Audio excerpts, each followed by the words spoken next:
Hello दोस्तों, जो ये इंजन देख पा रहे हैं ये होंडा की CD 110 बाइक का इंजन है। अगर दोस्तों आपके पास CD 110, पैशन एक्सप्रो, ड्रीमिंग और ट्विस्टर इन बाइकों में से कोई बाइक आती है जिसकी किक स्प्रिंग है वो टूट जाती है, तो इसे डालने के लिए हमें फुल इंजन ओपन करना पड़ता है।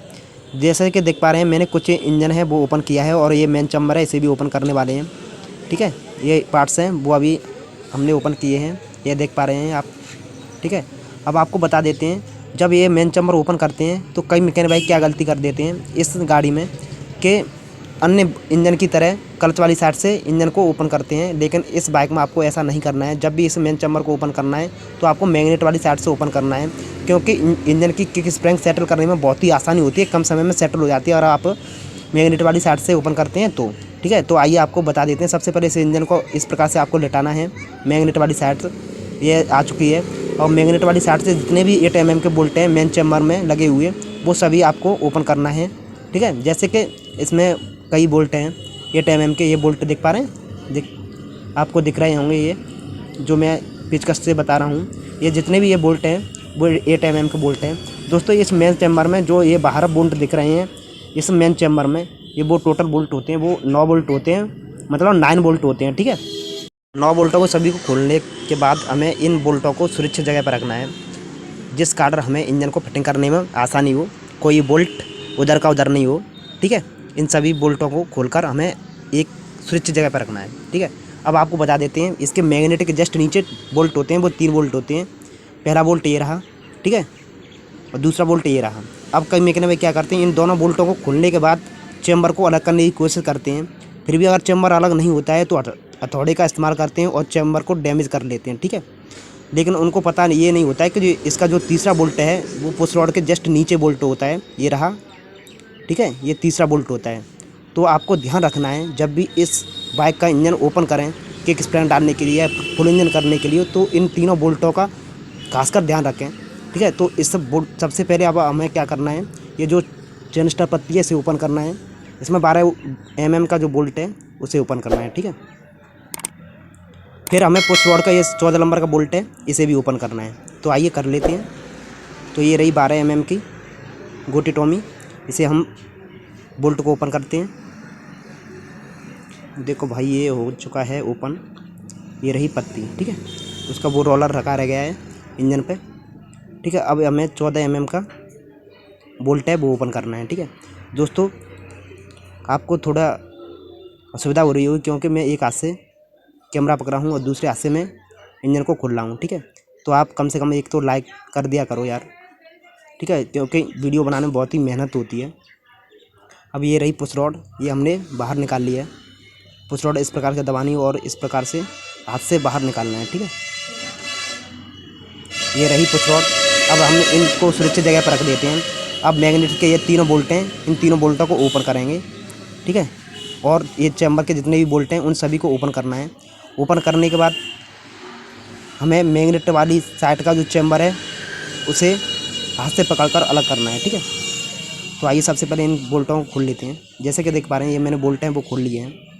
ठीक है, 1 2 और तीसरा ये मैग्नेट के तीनों बोल्ट ये निकल चुके हैं। अब हमें क्या करना है, इस चैम्बर को ऊपर की तरफ उठाना है। ठीक है, मैग्नेट वाली साइड से। तो दोस्तों सबसे पहले इसे हम थोड़ा ढीला कर लेते हैं, टॉमी से थोड़ा थोड़ा चोट मारेंगे, या फिर आप प्लास्टिक हैमर का यूज कर सकते हैं। ज़्यादा चोट नहीं मारनी है जिससे हमें इंजन डैमेज हो। दोस्तों ये ढीला आ चुका है। अब हम क्या करना है, इस चैम्बर को हमें पकड़ना है और आराम से इस चैम्बर को बाहर करना है। दोस्तों जैसा कि देख पा रहे हैं हम कर रहे हैं, इस प्रकार से आपको भी करना है। देखो इस प्रकार से ये चैम्बर है वो अलग हो चुका है। ठीक है, अब इस चैम्बर को अलग रख देते हैं। अब आपको दिखाते हैं कि इसकी जो किक स्प्रिंग है वो कैसी है। ठीक है दोस्तों, ये रही इसकी किक स्प्रिंग जो कि टूट चुकी है, देख पा रहे हैं कुछ ऐसी होती है इसकी किक स्प्रिंग। दोस्तों अब इसे निकालते हैं किक शाफ्ट को, ये रही कंप्लीट किक शाफ्ट। दोस्तों अब इसे स्प्रिंग डालने के लिए सबसे पहले ये बारसल है इसे ओपन करना है, उसके बाद ये बुश है उसे बाहर करना है, फिर हमें किक की स्प्रिंग है वो लगानी है। ठीक है, ये रही किक की स्प्रिंग, कुछ इस प्रकार की होती है। दोस्तों ये spring Passion XPro, dreaming, Twister और CD 110 बाइक में आ जाती है।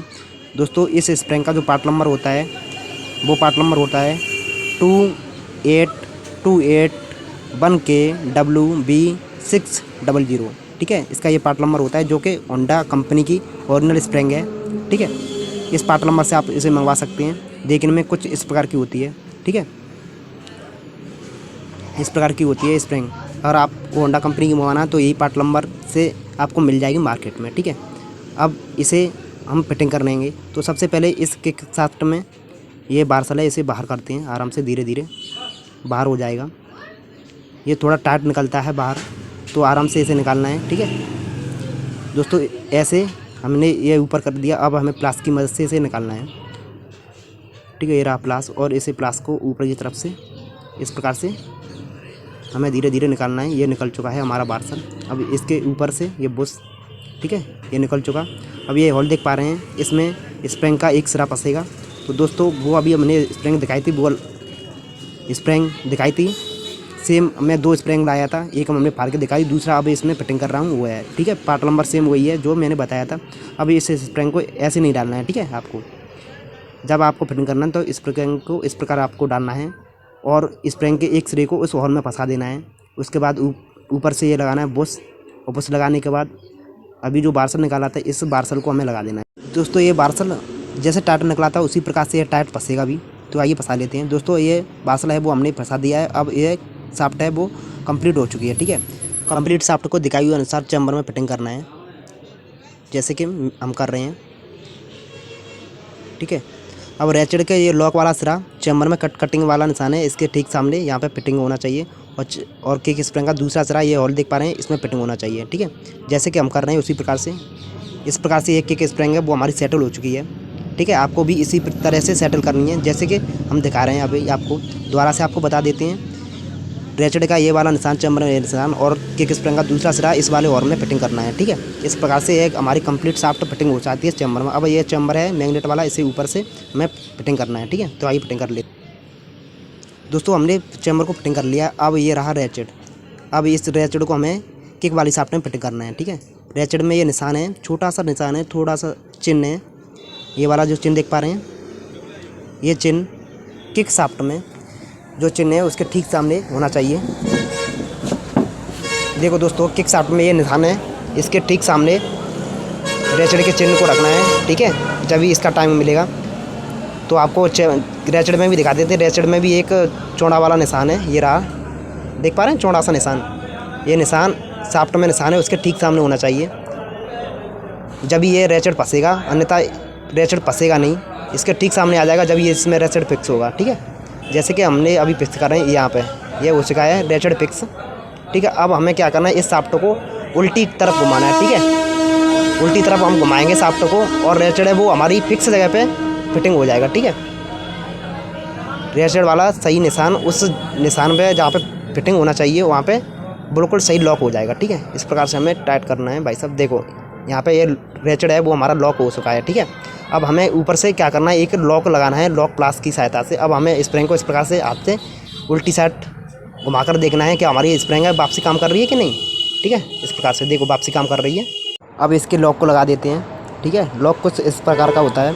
इस लॉक को हमें लगाना है जब भी तो लॉक प्लास की सहायता से ही लगाना है दोस्तों। ये लॉक अपनी जगह फिक्स हो जाता है, तो इसे एक बार लेफ्ट या राइट की साइड की तरफ घुमाकर देखना है। अगर सही तरीके से घूमता है तो हमारा लॉक सही तरीके से फिट हो चुका है, अगर नहीं घूमता है तो हमारा लॉक सही तरीके से फिटिंग नहीं हुआ है, ठीक है। तो आइए इसे लॉक प्लास की सहायता से हमें लॉक करना है, ठीक है। लॉक कर देते हैं, और बाकी वीडियो अच्छी लगे तो वीडियो को लाइक कर दें, शेयर कर दें। बाकी दोस्तों के साथ मिलते हैं कोई अच्छा ट्रॉफी लेकर, तब तक के thanks for watching the videos, और वीडियो को लाइक करना ना भूलें।